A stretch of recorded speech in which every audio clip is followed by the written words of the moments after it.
누가복음 제 4장에 있는 말씀 9절로 13절까지 말씀을 보겠습니다.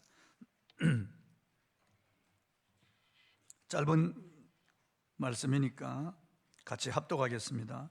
시작. 또 이끌고 예루살렘으로 가서 성전 꼭대기에 세우고 이르되 내가 만일 하나님의 아들이거든 여기서 뛰어내리라. 기록되었으되 하나님이 너를 위하여 그 사자들을 명하사 너를 지키게 하시리라 하였고, 또한 그들이 손으로 너를 받들어 내 발이 돌에 부딪히지 않게 하시리라 하였느니라. 예수께서 대답하여 이르시되 주 너희 하나님을 시험하지 말라 하였느니라. 마귀가 모든 시험을 다한 후에 얼마 동안 떠나니라. 아멘. 이 둘 중에 하나는 좀 꺼주시면 좋겠습니다.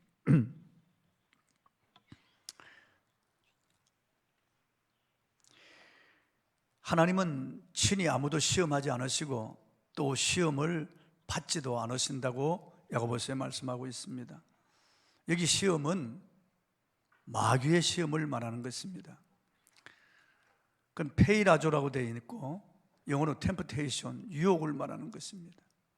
하나님은 사람들을 유혹하지 않습니다. 하나님은 사람들을 망하게 하려고 시험하지 않습니다. 하나님이 주시는 시험은 토키마자라고 되어 있고 영어로 테스트, 훈련 목적으로 우리를 연단시켜서 더 큰 복을 주시기 위해서 하나님이 우리를 시험하시는데, 그 시험은 마귀의 시험과는 확연히 구분되는 것입니다. 마귀는 우리를 도둑질하고 죽이고 멸망시키려고 시험하는 것입니다. 마귀가 시험하는 것은 세 가지 방법으로 시험을 하는데, 에덴 동산에서 우리 조상을 유혹했던 바로 그 방법, 육신의 정욕, 안목의 정욕, 이생의 자랑입니다. 보암직도 하고 먹음직도 하고 지혜롭게 할 만큼 탐스러운지라. 그래서 그 시험에 걸려들어서 패망하고 말았던 겁니다. 마귀가 예수님께 와서도 역시 동일한 시험을 하십니다. 육신의 정욕, 이 돌들로 떡이 되게 해서 먹게 하라. 안목의 정욕, 천하의 일시만국을 천하만국을 보여주면서 내게 절하라. 이것은 내게 넘겨준 것이므로 내가 원하는 자에게 줄 수 있다. 그리고 오늘 세 번째, 이생의 자랑으로 유혹을 하는 것입니다. 마귀는 가전 방법으로 성도들을 유혹하여 넘어뜨리는 거죠. 마귀가 성도들을 유혹하여 하나님과 멀어지게 하고 신앙에서 떨어지게 하고 영적으로 무기력하게 하고 하나님을 떠나 타락하도록 만드는 거예요. 미국의 황야에 방울뱀이라고 하는 뱀이 있습니다.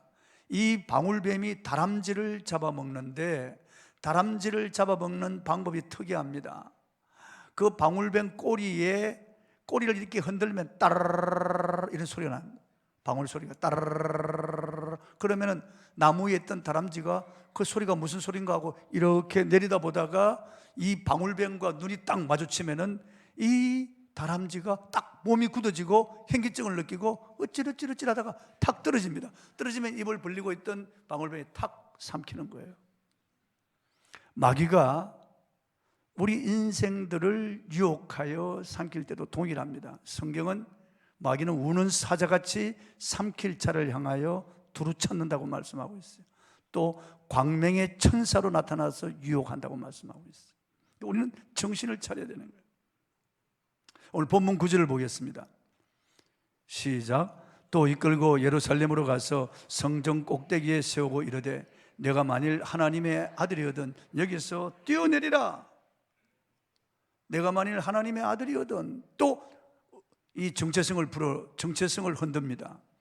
그리고 예루살렘 성전 꼭대기에 세우고 뛰어내리라고 말합니다. 뛰어내리라.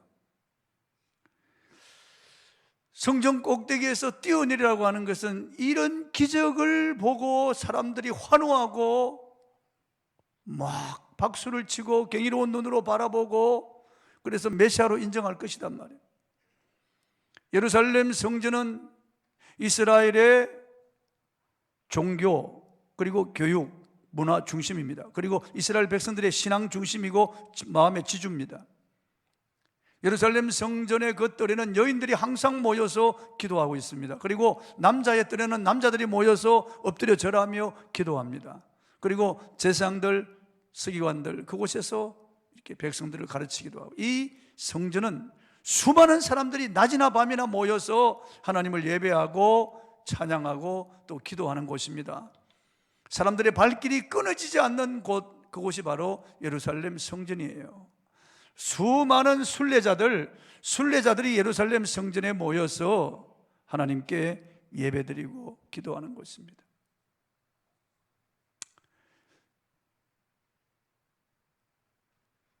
이 성전 꼭대기에 예수님을 세우고 뛰어내리라고 하는 것은 그 모인 사람들이 예수님의 이 놀라운 이적을 보고 예수님을 메시아로 인정한다는 거죠. 모든 인기와 명예를 예수님이 얻게 될 것이니까 하나님의 아들이거든 뛰어내려라, 그렇게 유혹하는 것입니다. 그러나 예수님은 인기나 명예를 얻기 위해서 이 땅에 오신 것이 아닙니다. 주님 마가복음 10장 35절에 인자가 온 것은 섬김을 받으려 함이 아니요 도리어 섬기려 하고 자기 목숨을 많은 사람의 대속물로 내어주려 함이니라고 말씀하셨어요. 예수님은 예루살렘으로 올라가는 길에서 당신이 이 땅에 오신 목적을 분명히 말씀하셨습니다. 마태복음 16장 21절 한번 읽어보겠습니다. 시작. 이때로부터 예수 그리스도께서 자기가 예루살렘에 올라가 장로들과 대제사장들과 서기관들에게 많은 고난을 받고 죽임을 당하고 제3일에 살아나야 할 것을 제자들에게 비로소 나타내시니. 예수님은 예루살렘에 올라가서 죽기 위해서 오셨다고 말씀하시는 거예요. 십자가를 지시고 죽어야만 된다고 주님 말씀하시는 거예요. 이때 베드로가 예수님을 가로막으면서 항변합니다. 주여 그리 마옵소서, 이 일이 결코 죽게 미치지 아니하리이다. 그때 예수님께서 베드로를 향하여 사단아 내 뒤로 물러가라, 내가 하나님의 일을 생각하지 아니하고 사람의 일을 생각하는도다. 꾸짖었습니다. 이게 바로 영을 연하여 나오는 그런 장면이에요. 사역 초기에 예수님을 성전 꼭대기에 세우고 뛰어내려서 인기와 명예를 얻으라고 유혹하던 그 사탄이 베드로를 충동해서 예수님이 가는 길을 막는 거예요. 예수님은 이 땅에 사람들에게 인정받고 인기를 얻고 영광을 얻기 위해서 오신 것이 아닙니다. 창세전에 아버지와 함께 계획하셨고 아버지로부터 보냄을 받아서 이 땅에 오신 목적은 십자가를 지시고 죽기 위해서 오신 거예요. 십자가에 피를 쏟아서 우리의 죄를 속하고 죽으심으로 우리를 이 죄와 멸망에서 구원하기 위해서 오신 것이지, 예수님께서 이 땅에서 인기와 그리고 명예나 영광을 얻기 위해서 결코 오신 것이 아닙니다. 주님 이 땅에 오셔서 수많은 기적을 행하셨지만은 자기 자신을 위해서 기적을 행하신 적이 한 번도 없습니다. 모두 불쌍한 죄인들을 위해서 이적을 행하셨죠. 배고픈 자를 먹이시고 말이에요, 가난한 자를 채우시고 병든 자를 고치시고 슬픈 자를 위로하시는, 그리고 고난에 빠진 제자들을 구원하시는 이런 일을 위해서 기적을 행하신 거죠. 자신을 위해서 기적을 행하신 적이 한 번도 없습니다. 주님은 결코 사람들의 인기 영합하고 사람들로부터 박수갈채를 받고 환호를 받고 영광을 얻기를 원하지 않으셨습니다. 주님은 태어날 때부터 십자가를 바라보시고 십자가를 향하여 주님은 걸어오셨습니다. 여러분은 어떻습니까? 사람들로부터 인정과 인기를 받기를 원하는 그런 마음이 없습니까? 교회에서도 사람들로부터 남이 알아주고 남이 박수 쳐주고 남이 칭찬해주고 남이 인정하고 여러분 명예를 얻고, 교회에서도 여러분들이 높임 받기를 원하고 승김 받기를 원하고, 그렇게 여러분들이 박수 갈채를 받기를 원하는 그런 마음이 있지 않습니까? 주님은 우리를 위하여 죽기 위해서 오신 분이고 33년의 그분의 삶은 철저히 낮아져 섬기는 삶을 사셨습니다. 주님께서 너희가 어떤 이 되기를 원하면 낮아져 섬기는 자가 되라고 말씀하셨습니다. 사람들은 섬기기보다 섬김 받기를 원하는 거죠. 모두가 다 사람들로부터 이 이생의 자랑을 얻기를 원하는 거죠. 그런 마음이 우리 안에 다 도사리고 있는 겁니다. 세상 사람들은 그런 마음을 다 가지고 있죠. 지금 우리 한국 아이돌 그룹의 인기가 대단합니다. 특히나 방탄소년단, 이 젊은이들의 인기가 대단합니다. K-팝 한류를 타고 전 세계를 강타하고 있습니다. 지난 6월 1일과 2일 이틀간 그 유명한 영국 런던 웸블리 스타디움에서 방탄소년단이 단독 콘서트를 가졌습니다. 공연 전에 가진 기자회견에는 한국과 영국, 일본 등 취재진 100여 명이 몰렸습니다. 이틀간 총 12만 명의 열광적인 팬들인 아미들과 공연을 만들어가며 축제의 장을 만들었습니다.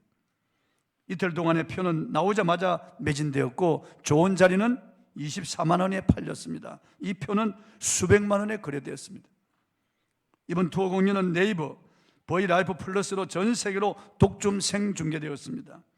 유료 라이브 중계료가 3만 3천 원임에도 불구하고 최다 동시 접촉자 수가 무려 14만 명을 돌파했다고 합니다. 역사적인 순간을 함께하기 위해서 미국, 일본, 대만, 중국 순으로 구매 비중이 높았다고 합니다. 수백억을 벌어들인 거죠. 하지만 비틀즈와 같이 전 세계 인기와 영화를 얻었던 이러한 사람들도 한 줌의 흙으로 다 돌아갔습니다. 많은 사람들이 박수하고 환호하고 그리고 한 몸의 인기를 얻고 많은 돈을 벌어도 우리 인생은 한순간에 불과한 것입니다. 성경은 너 인생이 무엇이뇨? 아침에 잠깐 보이다가 없어지는 안개와 같으니라 말씀하고 있고, 푸른 마르고 꽃은 시들고 우리 인생도 그와 같이 떨어진다고 말씀하고 있어요. 성경은 우리 인생의 이 날수가 한 뼘 길이 정도밖에 안 된다고 말씀하고 있어요. 시편 39편 4절 5절 보면 다윗의 시인데, 여호와여 나의 종말과 연한이 언제까지임을 알게 하사 내가 나의 연약함을 알게 하소서. 주께서 내 연한을 한 뼘 길이만큼 되게 하시며 나의 일생이 주 앞에 없는 것 같사오니 사람은 던들이 서 있는 것 같으나 다 헛사뿐이니이다. 한 뼘 길이, 여러분 이 한 뼘이 한 이 정도 될 거예요. 이 정도. 우리 인생이 다윗이 볼 때는 이거밖에 안 된다는 거, 인생의 길이가 한 뼘. 이게 성령의 감동으로 본 정확한 그런 말씀입니다. 태어나서 죽을 때까지가 이게 한 뼘밖에 안 된다는 거예요. 그런데 한 뼘 인생이지만은 이 인생이 지나고 나면은 영원으로 이어진다는 거예요. 영원으로, 끝없는 영원으로 우리 인생이 이어진다는 거예요. 이게 얼마나 긴지요.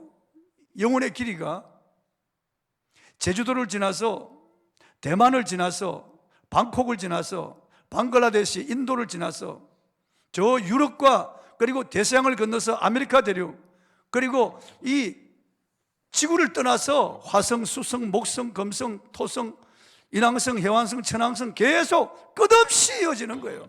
저 은하계를 지나서 계속 끝없이 영혼은 끝이 없어요. 계속되는 거예요. 우리 인생은 한 뼘 길이밖에 안 되는 거예요. 한 뼘 길이밖에 안 되는 거예요.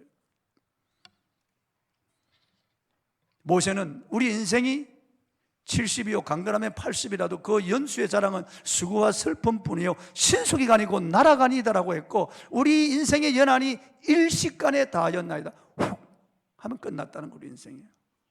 그렇습니다 여러분. 100년 전에 사람들 다 어디 있나요? 아무도 없어요 여러분. 잠깐 이 땅에서 반짝하는 그 영화와 영광을 위해서 영혼을 버리는 사람들이 얼마나 많습니까? 저와 여러분은 영혼을 위해서 순간을 버릴 수 있는 이런 사람이 되길 바랍니다. 그래서 주님을 위해서 포기할 줄 아는 그런 사람이 되어야 되겠어요. 세상이 우리를 유혹합니다. 원수 마귀가 이 세상 것을 가지고 이 생의 자랑으로 우리를 유혹합니다. 그 유혹을 이길 수 있는 것은 영원하신 하나님의 말씀에 서서 영원한 하나님의 나라를 바라보는 거예요. 영원한 하나님의 나라 영광을 바라보면서 잠깐 있다가 사라질 세상 것에 마음을 빼앗기지 말아야 되겠어요. 우리 마귀는 성경 말씀을 왜곡하여 예수님을 유혹합니다. 시편 91편 11절 12절 말씀을 인용해서 유혹하는 거예요. 본문 10절 11절입니다. 한번 읽어보겠습니다. 시작. 기록되었으되 하나님이 너를 위하여 그 사자들을 명하사 너를 지키게 하시리라 하였고 또한 그들이 손으로 너를 받들어 내 발이 돌에 부딪히지 않게 하시리라 하였느니라. 이건 시편 91편 11절 12절 말씀을 인용한 것입니다. 마귀가 이 말씀을 암송했어요. 그리고 이 말씀으로 예수님을 유혹하는 겁니다. 이단들이 성경 말씀을 왜곡시켜서 예수 믿는 사람들을 유혹하듯이 이 마귀도 이 시편에 있는 이 말씀을 암송해서 이 말씀을 가지고 왜곡시켜 예수님을 유혹하는 겁니다. 그럼 시편 91편 11절 12절을 한번 읽어보겠습니다. 시작. 그가 너를 위하여 그의 천사들을 명령하사 내 모든 길에서 너를 지키게 하심이라. 그들이 그들의 손으로 너를 붙들어 발이 돌에 부딪히지 아니하게 하리로다. 그런데 마귀는 시편 91편 11절 12절을 인용하면서 고의적으로 내 모든 길에서 그걸 빼버렸어요. 내 모든 길에서를 빼버렸습니다.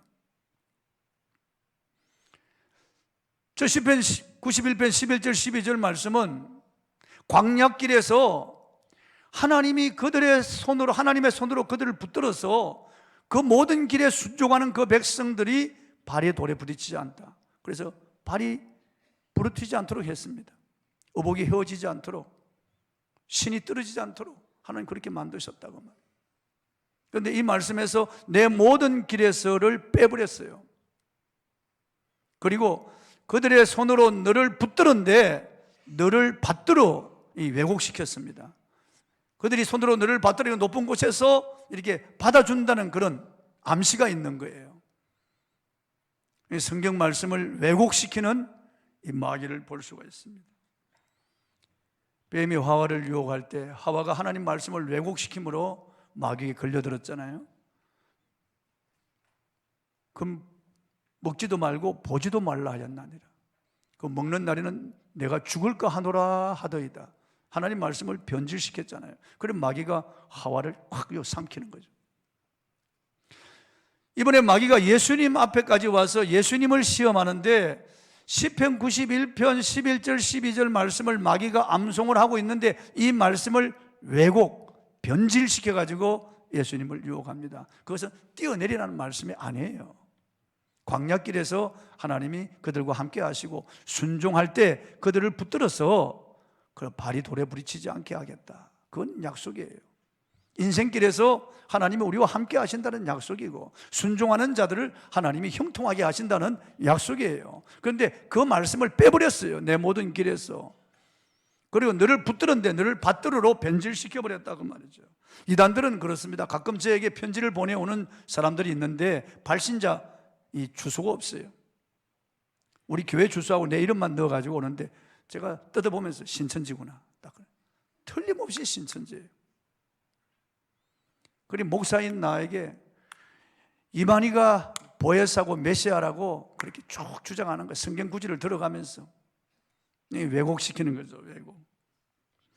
세계 도처에서 허다한 이단들이 있는데 대부분 성경을 왜곡하여 사람들을 미혹하는 거예요.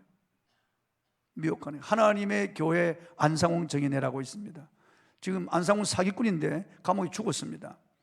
그 부인 장길자를 하나님이라고, 여자 하나님이라고 그렇게 믿는 아주 회개한 집단인데 거기도 성경을 가지고 사람을 왜곡시키는 거예요. 성경은 아전인수격으로 해석해서 사람의 영혼을 낚아채는 것입니다. 그러므로 우리는 성경을 바로 읽어야 돼요. 성경을 바로 알아야 돼요. 성경을 공부해야 돼요.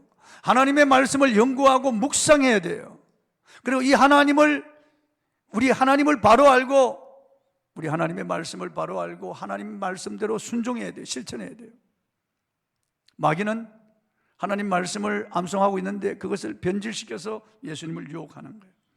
예수님은 마귀의 이 세 번째 시험도 기록된 말씀으로 물리칩니다. 본문 12절 한번 읽어보겠습니다. 시작. 예수께서 대답하여 이르시되 주 너희 하나님을 시험하지 말라 하였느니라. 주 너희 하나님을 시험하지 말라 하였느니라. 이 구절은 이스라엘 백성이 마사에서 물의 부족으로 인하여 하나님을 시험했을 때 그것을 배경으로 신명기 6장 16절에서 말씀하신 것인데, 이 신명기 6장 16절을 예수님이 인용해서 말씀하신 거예요. 신명기 6장 16절을 읽어보겠습니다. 시작. 너희가 마사에서 시험한 것 같이 너희 하나님 여호와를 시험하지 말고. 하나님을 시험하면 안 돼요. 어떤 일이 있어도 하나님을 시험할 수 없어요. 하나님은 시험의 대상이 아니라 찬양과 경배의 대상입니다. 하나님 말씀은 시험하라고 주신 것이 아니고 순종하라고 주신 것입니다. 하나님 그분을 시험해도 안 되고 하나님의 말씀을 시험해도 안 되는 거죠. 어떤 사람들은 하나님을 자판기와 같이 생각하고 무슨 도깨비 방망이처럼 생각해서 자기의 유익을 위해서 자기 욕심을 가지고 하나님께 구하는 사람들이 있습니다. 로또 복권 당첨되게 해달라고. 그러면 내가 하나님이 하나님 되심을 믿겠다고 말해요. 그러면 내가 11조도 하겠다고 그러면서 복권이 꼭 당첨되게 해달라고, 당신의 능력을 내게 보여달라고 그러면서 시험하는 거죠. 시험. 하나님을 시험하는 거죠. 돌덩어리 갖다 놓고 금덩어리가 되게 해달라고 말해요. 당신은 전능하다고 그러지 않습니까? 말씀으로 천지를 창조하신 분인데 능치 못할 일이 없다고 했는데, 아니 이까지 돌덩어리 금덩어리가 되지 못하게 합니까 하나님? 이거 금덩어리가 되게 하면 하나는 고아원에 갖다 주고 하나는 교회당 갖다 바치고 하나만 내가 가지겠다는데 그것도 모르십니까? 그러면서 말이에요. 시험하는 거예요. 하나님을. 이렇게 시험하는 사람들이 있습니다. 하나님을 시험하면 안 돼요. 말씀을 시험하면 안 돼요. 딱 한 곡 하나님이 시험해 보라고 한 그 구절이 딱 한 곳이 있습니다. 말라기 3장 10절. 만군의 여호와가 이르노라 너희의 온전한 11조를 내 창고에 들여 그것으로 내 집에 양식이 있게 하여 나를 시험하여 내가 하늘 문을 열고 너에게 복을 쌓을 것이 없도록 붙지 아니하나 보라. 딱 그 말씀 11조에 대해서만 딱 시험해 보라고 했습니다. 그 외에는 절대로 하나님을 시험해서는 안 된다고 말씀하고 있어요. 주 너희 하나님을 시험치 말라. 11조는 하나님이 시험해 보라고 하나님이 우리에게 도전하신 거예요. 그 외에는 우리가 시험할 수 없어요.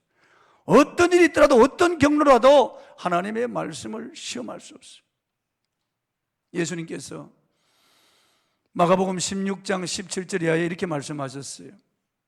믿는 자들에게는 표적이 따르니 곧 저희가 내 이름으로 귀신을 쫓아내며 새 방언을 말하며 뱀을 집으며 무슨 독을 마실지라도 해를 받지 아니하며 병든 자에게 손을 얹어 나으리라 하시니라. 이 말씀을 시험한 사람이 있습니다. 제가 사도행전을 강의하면서 그것에 대해서 말씀을 드렸어요. 그 사람 이름을 들어서 내가 말씀을 드렸습니다. 목사였습니다. 뱀을 집어 올리며, 그래서 독사를 집어 올리고 손가락을 떼다가 물려 죽었어요. 그 아버지도 역시 시험하다가 물려 죽었습니다.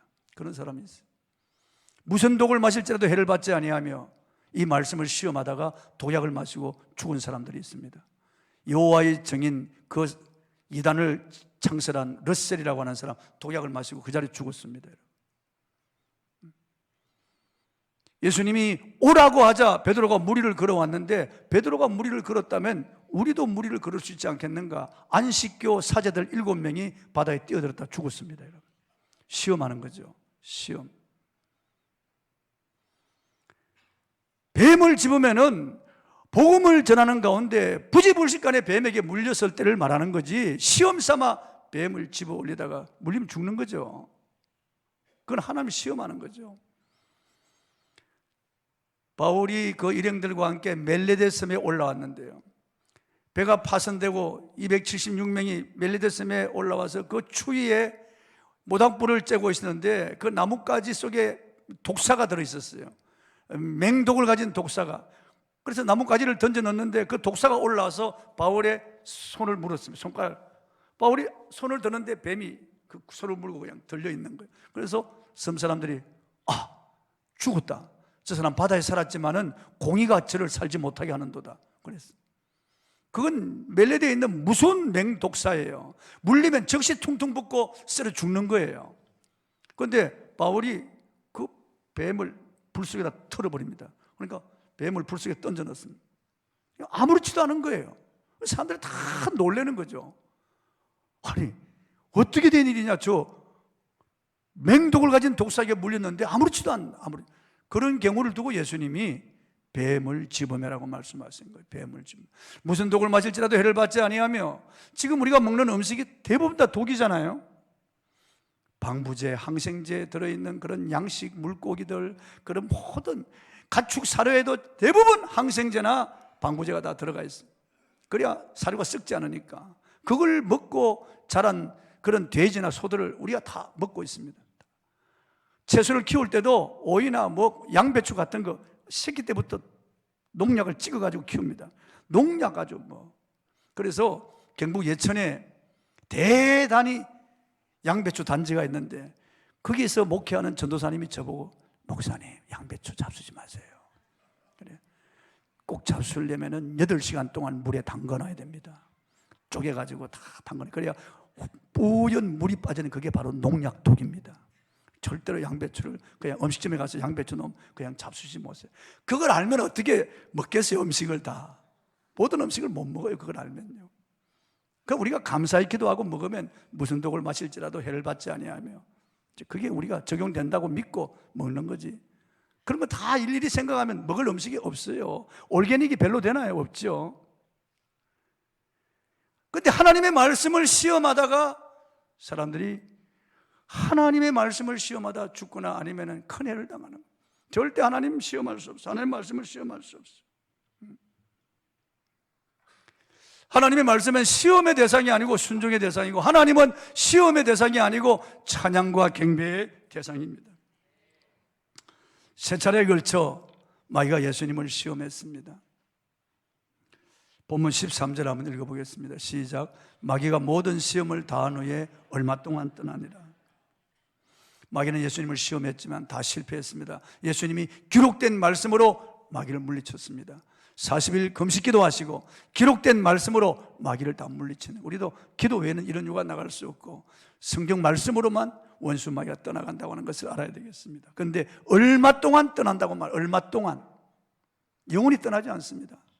언제나 마귀는 예수님의 곁에서 예수님을 배회하면서 그 틈을 노리는 거예요. 그래서 베드로를 충동시켜서 예수님을 가로막고, 또 바리새인 서기관들을 통해서 계속 예수님을 공격하고 예수님 비난하도록 만들고 그렇게 하는 거예요.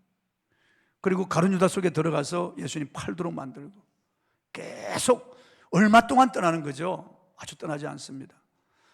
우리도 마찬가지예요. 한 시험을 이겼다고 해서 우리가 승리한 게 아니에요. 죽을 때까지 마귀는 계속 우리를 유혹하고 공격합니다.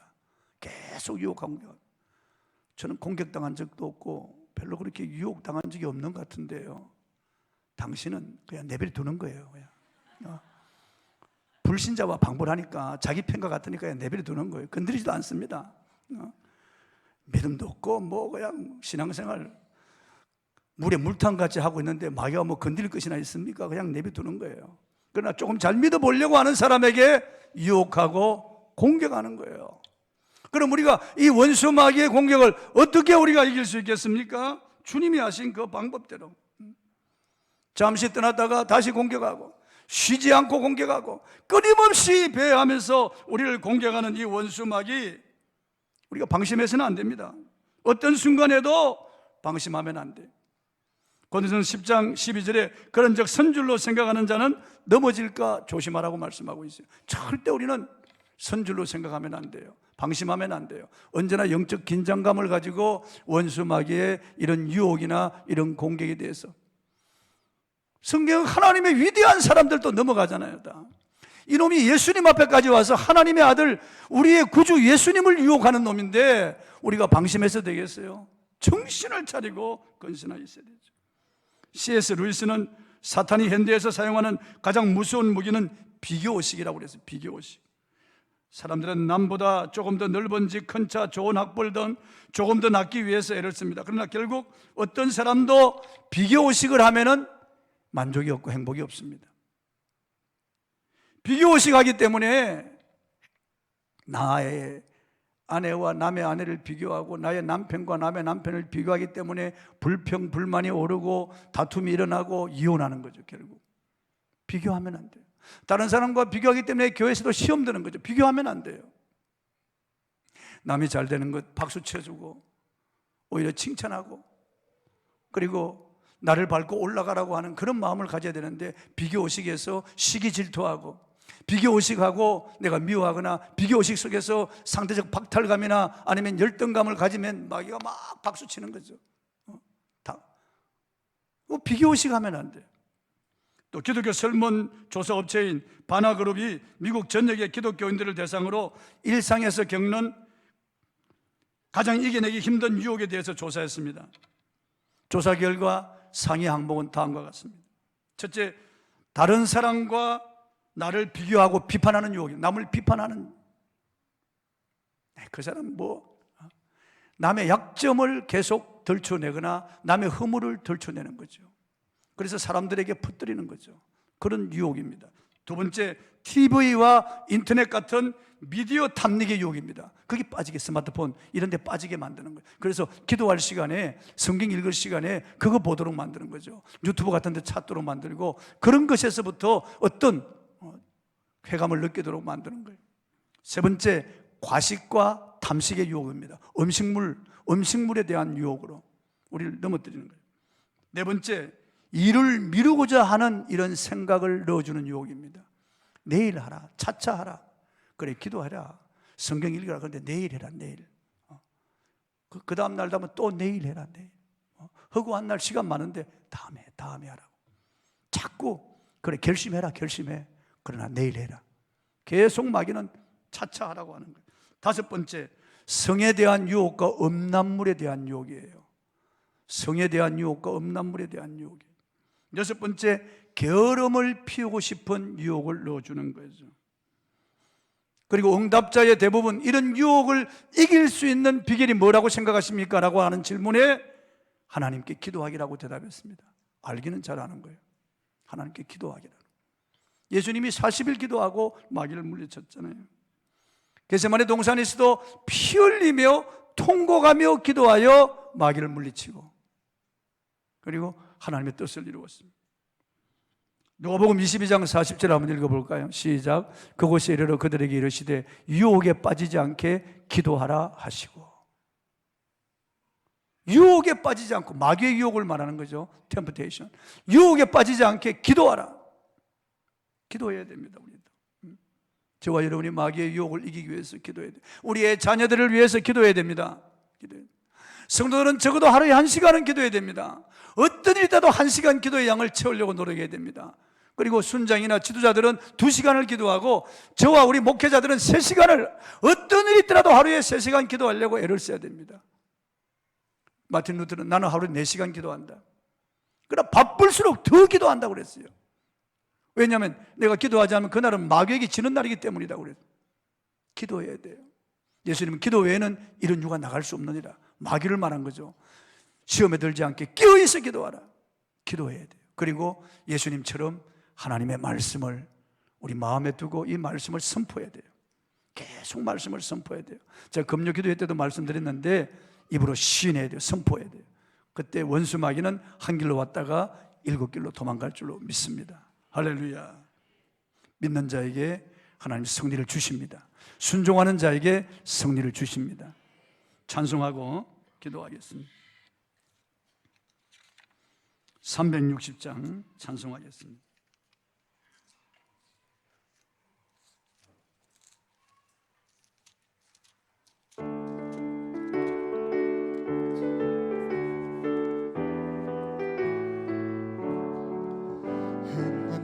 발소리에 주의 호령 났으니 십자가의 군기를 높이 들고 나가세. 선한 싸움 다 싸우고 의의 멜류가 받았으리라. 선한 싸움